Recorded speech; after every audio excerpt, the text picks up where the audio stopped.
आणि आता पाहूया महत्त्वाच्या 25 बातम्या। आरक्षण देणार की नाही हे मुख्यमंत्र्यांनी स्पष्ट सांगावं। दगाफटका कराल तर 5 वर्ष सरकारला सुखानं सत्तेत राहू देणार नाही, मनोज जरांगे पाटलांचा इशारा। पुण्यात मनोज जरांगेंच्या उपोषणाच्या समर्थनार्थ आंदोलन, पुणे जिल्हाधिकारी कार्यालय परिसरात आंदोलन। राऊतांप्रमाणे सुप्रिया सुळेही फडणवीसांच्या कामाचं कौतुक करतील, ताईंनी सरकारचं काम बघावं, महाराष्ट्राची बदनामी करू नये। फडणवीसांच्या दावूजबऱ्यावरून सुळेंच्या टीकेला बावनकुळेंचं प्रत्युत्तर। मागील 50 दिवसांपासून महाराष्ट्राची बदनामी कोणामुळे सुरू? सुळेंचा बावनकुळेंना प्रतिसवाल।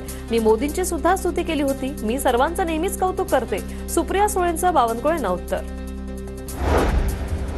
भाजप विधान परिषद आमदार रणजितसिंह मोहिते पाटलांवर लवकरच पक्षाकडून कारवाईची शक्यता।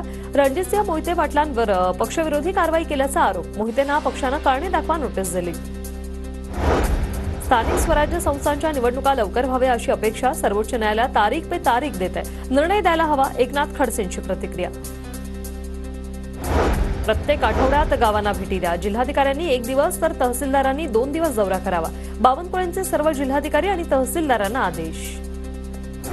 विधानसभेच्या निकालानंतर मनसेचा उद्या वरळीत पहिला राज्यस्तरीय मेळावा, राज ठाकरे पदाधिकारी कार्यकर्त्यांना मार्गदर्शन करणार, राज ठाकरे मोठे निर्णय घेण्याची शक्यता। रत्नागिरीतील शिवसेना शाखेवरून नवा वाद, ठाकरे गटाचे तालुका प्रमुख शेखर घोसाळेंचा शाखेतून कारभार चालवण्याचा निर्धार, तर शिंदे गटाचे प्रदीप साळवी शाखेत आधीपासून कार्यरत, प्रदीप साळवींचा नुकताच ठाकरे गटातून शिंदे गटात प्रवेश। स्थगिती दिलेल्या रायगड आणि नाशिकच्या पालकमंत्रीपदावर 2 दिवसात निर्णय होण्याची शक्यता, महायुतीच्या प्रमुख नेत्यांच्या बैठकीत तोडगा काढला जाणार, सूत्रांची माहिती।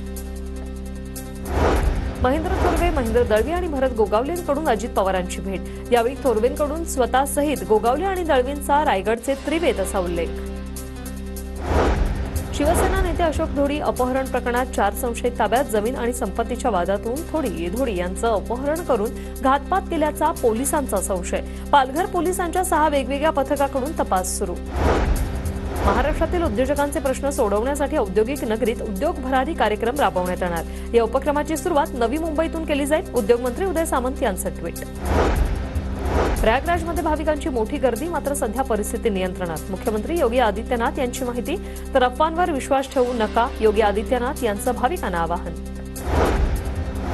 पंतप्रधान मोदींसह गृहमंत्री अमित शहांची मुख्यमंत्री योगी आदित्यनाथ यांच्याशी चर्चा, तात्काळ मदत करण्याचे पंतप्रधान मोदींचे निर्देश।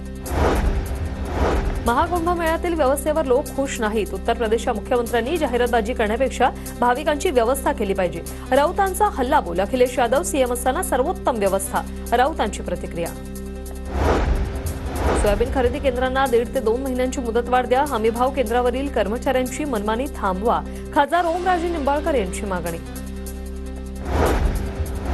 काँग्रेस नेते धीरज देशमुख यांची लातूरच्या टाकळी आणि रेणापूरमधील सोयाबीन हमीभाव केंद्रांना भेट, हमीभाव केंद्र 12 महिने सुरू ठेवण्याची धीरज देशमुख यांची मागणी। माजी केंद्रीय मंत्री कपिल पाटलांच्या मैदान पाहणीवेळी मनसेचा गोंधळ, सुभाष मैदानावर इंडोर स्टेडियमला स्थानिकांसह मनसेचा विरोध। मीराबाईच्या न्यू गोल्डन नेस्ट मेट्रोच्या स्टेशनजवळ पुरुषाचा बेवारस मृतदेह आढळला, नवघर पोलीस ठाण्यात आकस्मिक मृत्यूची नोंद। नवी मुंबईतील जुईनगर रेल्वे स्थानकाबाहेर 4 चाकीची 2 रिक्षांना धडक, 1 रिक्षा चालकाचा मृत्यू, कार चालक नेरूळ पोलिसांच्या ताब्यात। जालना जिल्ह्यात आरटी प्रवेशासाठी 4722 अर्ज, जिल्ह्यातील 295 शाळांमध्ये आरटीच्या 2086 जागा, अर्ज भरण्यासाठी 2 फेब्रुवारीपर्यंत मुदत।